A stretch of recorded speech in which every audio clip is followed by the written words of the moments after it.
Morning.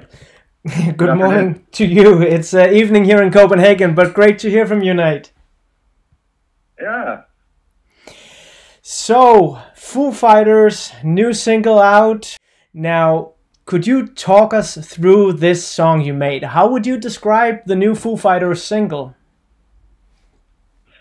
Well, it started off with kind of an interesting drum beat. I think Dave was just kind of snapping with his fingers, and almost like a flamenco style.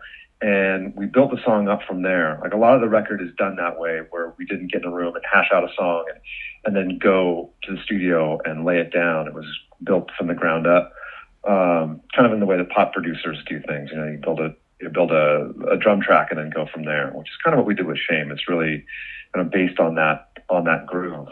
And it's just a really simple song. It's a chorus, and it's kind of unique in it. Like almost the verse is sort of the hookiest part of the song in a way, because it's got that really cool rhythmic track. So that's why we kind of wanted to release it first, because it's just different sounding, and we felt that it'd be fun to put out something that might be a little challenging.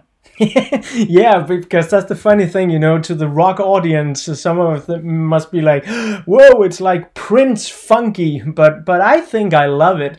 The rest of the album, are you going along the same way of the songs? Did they arise in the same manner that you started with percussion and drum beats, or is that something totally different? Yeah, kind of more so than usual. We set up a little rehearsal space in the studio, with the idea being, oh, okay, we'll learn the song and then record it, kind of a traditional way that we do it. And we did that for a couple of songs and just realized, like, no, let's just get in and just start recording it and layer things on top. So it moved pretty fast that way, and it's, I don't always love recording that way, where you don't really know, you don't have a sense of what the thing is going to look like before you're actually laying down your bass track or whatever it's going to be. But you do get some surprising results that way. Mm. You worked with the producer Greg Kirsten on Concrete and Gold as well, which I think was just one of the best choices you made of your career for Foo Fighters, because it's such a super album. How has Greg been doing with the Foo Fighters sound now? What has he contributed to the coming album? Well, he's experimental, which I wouldn't have thought going in. Like, oh, we're working with a top shelf pop producer, does Sia and Adele and things like that. It's just going to be about the fight between him wanting to make things sound kind of perfect and shiny, and us being like, yeah, but we're the Foo Fighters. Where's the dirt? And that wasn't like that at all. Like he's rough. He's like this. We put things down, and I'm like, really? Because I can play that better. And he's like, nah, that's good.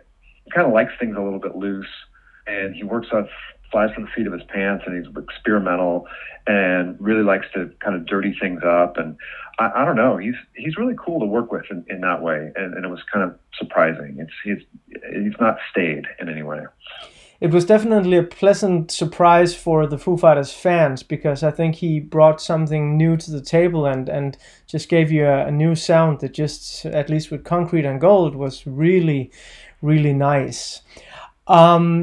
There's a lot of talk in these days, obviously, about what bands are doing during the Corona pandemic. And I think we're beginning to see some of the first releases that was actually written and recorded during the Corona pandemic. How is it with your coming album? Was that supposed to be released before all these crazy things happened? Or did you actually record and produce during the pandemic?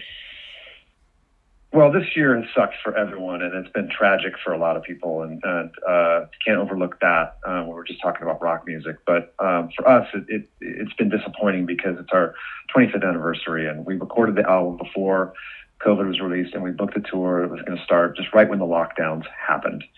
And it was really, we wanted it to be a celebration, because the band's in a good place. We had an album that we thought was really good, and we just wanted to, like, literally celebrate 25 years of being a band with our fans and go out on the road and do the thing. And then obviously it just got shut down. And a lot of musicians obviously adapted right away and started doing things online. And I don't know, I think for us, it was such a shock to have these big plans that we had put on ice that we just didn't do anything. Yeah, It was just so disappointing. We just went to our separate corners and were like, okay, I guess we're not going to release the record right now because it was meant to come out last summer. And we'll figure it out. We'll just see what happens. And then when it became clear, we kind of got the outlines of what this pandemic's going to look like, which is, it's not going to end anytime soon. It's like, okay, well, let's put the record out. And that decision only came fairly recently. And so the last 6 weeks or so, we've been kind of practicing and working on the songs and doing a little bit of promo here and there and kind of just dusting ourselves off as a band.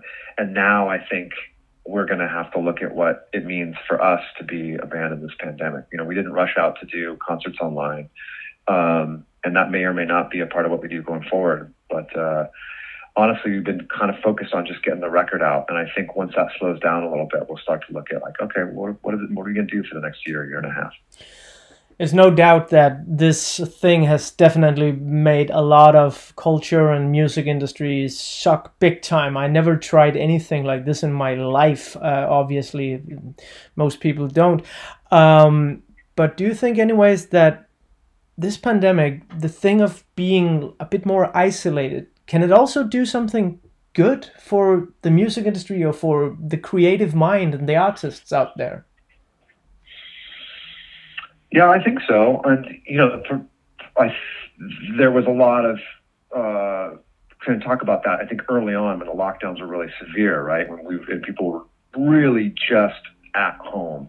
And I know for me personally, that was really valuable, just in terms of my personal life. And I've got little kids, and I was able to just kind of immerse myself in that. And kind of, the things that obviously that you would do if you were confronted with something this horrific, like you take stock and reevaluate your life. I think that's valuable, and it's valuable for artists, of course. Now I feel like we're in a place where, because things are halfway open, it's like, all right, let's just get on with this already. I mean, that's what it seems like to me, like that point of like meaningful contemplation. Like we're done with that. It's like now we're just like grinding it out.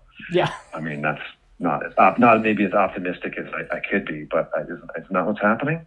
But you know what, Nate? I mean, a single like Shame, looking at America these days from a European perspective, that is what we need. We need something to dance to, Like, geez, I've been seeing a lot of American television during the election here, and well, what's your take on where America is going? Like, how does it feel outside your window right now? Is there a lot of optimism for this new thing, or just feel like much of the same? Well, now it feels like we can get to work, is what it feels like to me. It's like there was, let's say your house is on fire and your hands are tied behind your back. That's where we've been, right? Yeah. Now the fucking house is still on fire, but at least our hands are unbound. That's just, what I feel like. That's like the perfect metaphor. Like really, really good. There's a part of this interview which I'm going to use in a podcast when the album is out. So not right until February, And I'm also going to talk to Dave later and Taylor. And I would like to talk to each of you about, like, if you have some favorite moments on the album. Not necessarily like pick your favorite song off the new album, but are there moments where you thought like, yeah, this is a Nate moment, man? Oh, let me think. I like Chasing Birds. So you haven't heard the record yet. Nope. We're going to talk about it, right? But you will have heard it at this point. All right.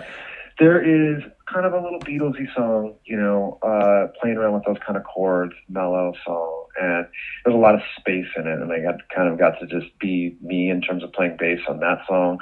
I think I like that one a lot. What else? No Son of Mine, I think that was a good moment for me, because that's a song that's like just a flat out barn burner. and I got to do some little walking bass lines in there to kind of make it move where I felt it needed to move, and that was a point in the record I thought was kind of great. And then there's a couple of songs that have got just things that you'd never would think could be on a Foo Fighters record, kind of like a little bit like Shame, where it's like kind of sounds like maybe it's a drum loop, and it's definitely much more groove oriented than anything we've done. And for bass, that's great because you are setting the kind of the foundation of what's happening. Whereas in a rock song, you're kind of just moving along with the flow of things. So when we're doing a song like Cloud Spotter or Medicine at Midnight, that I love because it's a whole different way of sort of playing in a rock band.